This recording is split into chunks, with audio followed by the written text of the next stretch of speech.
Tak lístok stojí 8 €, dá sa platiť aj kartou.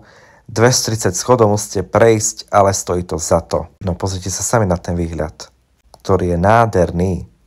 Tak tu je výhľad 239 schodov.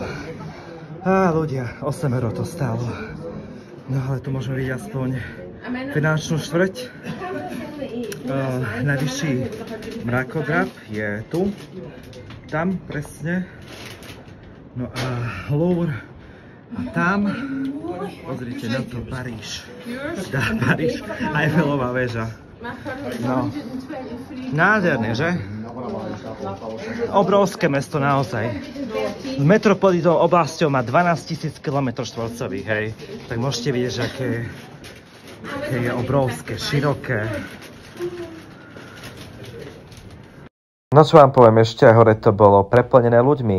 Všade ľudia. A stalo to za to, hej. 360 stupňový výhľad na celý Paríž. Mali ste Paríž ako na dlani. Naozaj nádhera. Človek by tam aj bol dlhšie, kebyže by som mal viacej času, ale nemal som čas. Tak som sa ponáhľal rýchlo dole a dať si obed a nejaké ešte nákupy urobiť. Dal som si túto vynikajúcu fokaču a keď musím sa pochváliť trošku, ja robím lepšiu fokaču.